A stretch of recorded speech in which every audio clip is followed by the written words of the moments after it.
They arrived in Udaipur late in the evening, the last blush of sunset reflecting off the calm waters of Lake Pichola.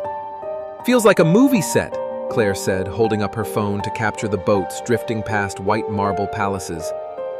"Or a dream," said Mark. He wrapped an arm around her waist as they stepped off the rickety bus. The long journey from Delhi had left them sticky and tired, but the city seemed to hum with magic. They'd planned this trip for months. After years of 60-hour work weeks in New York, Mark insisted they take a break. Just us, no emails, no stress. Claire agreed.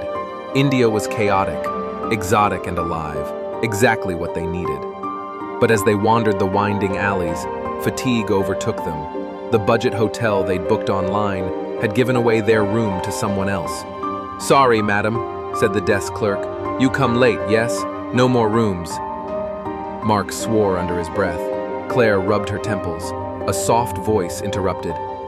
"You need place to stay?" They turned to see a thin man in his 50s standing behind them, smiling. He wore a crisp white kurta and had a neatly trimmed mustache. "I own guest house near here," he said. "Clean, quiet. You can stay cheap. Just follow me." Mark hesitated. Claire felt a flicker of doubt too, but exhaustion won. "Fine," Mark said. "Lead the way."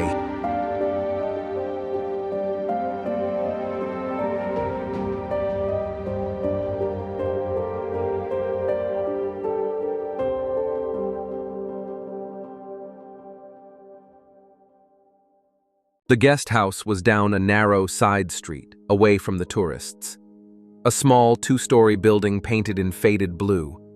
A wooden sign swayed above the entrance. Shanti House, Peaceful Stays. The man, who introduced himself as Mr. Bandari, led them up creaky stairs to a corner room. "See? Big windows, private bathroom, very safe."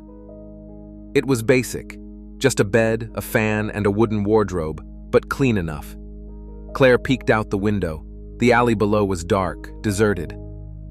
"How much?" Mark asked. 2,000 rupees for one night." Mark handed him cash. Bandari smiled. "Dinner? My wife cooks. Very good." "Sure," Claire said. "Thanks." As Bandari left, Claire exhaled. "We lucked out," she said. Mark nodded, but his eyes lingered on the door after it shut.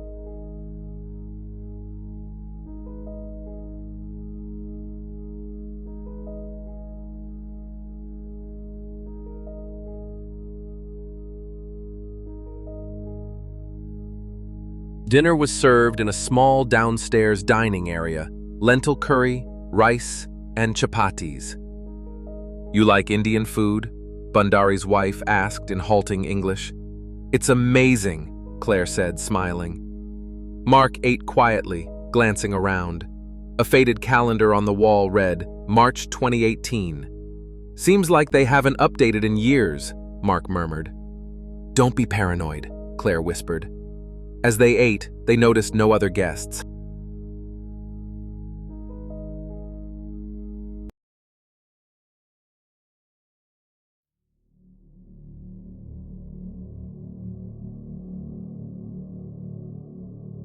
Back in their room, Mark checked the lock on the door. "Relax," Claire said, slipping off her sandals. "I don't like this," he admitted. "Something feels off."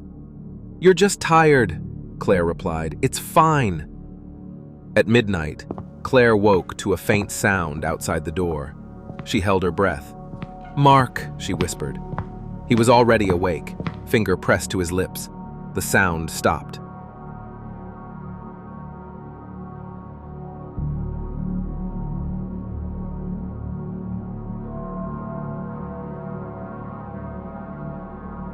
In the morning, they found the dining room empty. No Bandari, no sign of his wife. Mark tried the front door, locked. "Hello?" he called. "Anyone here?" Silence. Claire's phone had no signal. Mark's had died overnight. "We should leave," Mark said. They packed quickly and headed downstairs. The front door was still locked. Mark grabbed the handle and rattled it hard. Then a voice came from the shadows. "Leaving so soon?" Bandari emerged from the kitchen, smiling. Claire jumped. Yes, Mark said firmly. We have a train to catch. Bandari tilted his head. But I thought you were staying 2 nights. No, Mark said. We paid for one. Bandari's smile widened. Ah, I see. But you didn't pay me, did you? Mark froze. Yes, I did last night. Bandari shook his head. You must be mistaken. Mark stepped forward. Open the door. Now. Bandari raised his hands. No need for anger. If you don't pay, you can't leave. Mark lunged, grabbing Bandari by the collar. Open the door, he shouted. But before he could react, a sharp pain exploded in his neck. Bandari's wife stood behind him, holding a syringe. Mark staggered and collapsed. Mark! Claire screamed. Bandari grabbed her wrists as she struggled. You Americans never learn, he hissed.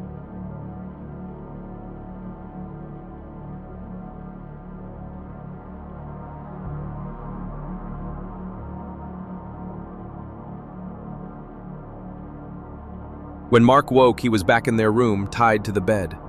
Claire sat on the floor, sobbing, her hands bound. What do you want? Mark croaked. Bandari stood by the door, expressionless. You don't understand, he said softly. You were never supposed to leave. What are you talking about? Mark shouted. Bandari leaned in. This place, it's not a guest house. It's a resting place, for the lost, for those who've already crossed over. Mark's blood ran cold. We're not dead, he spat. Bandari smiled sadly. Then why hasn't anyone seen you check in? Why aren't there records of your hotel reservations?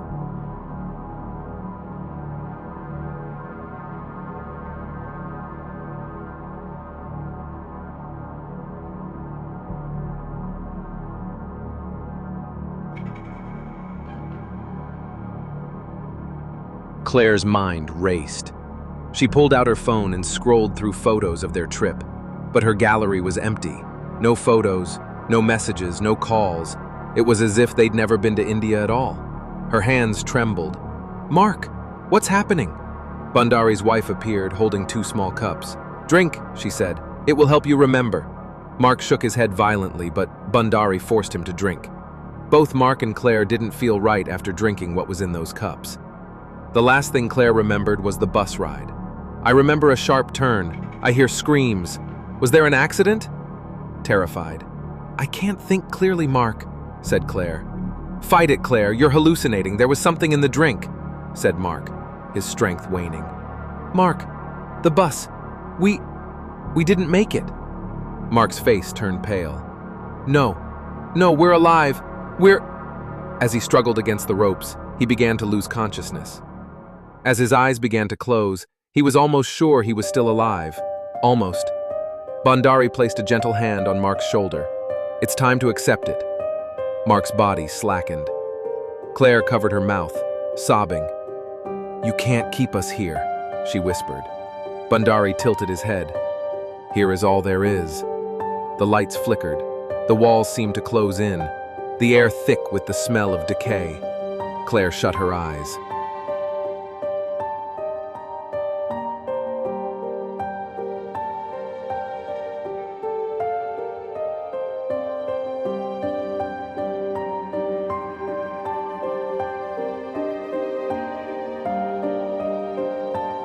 Weeks later, a pair of young Australian travelers arrived in Udaipur. Their hotel reservation had been lost.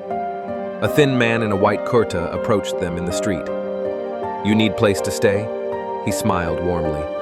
I own guest house near here. Clean, quiet, very safe. Just follow me.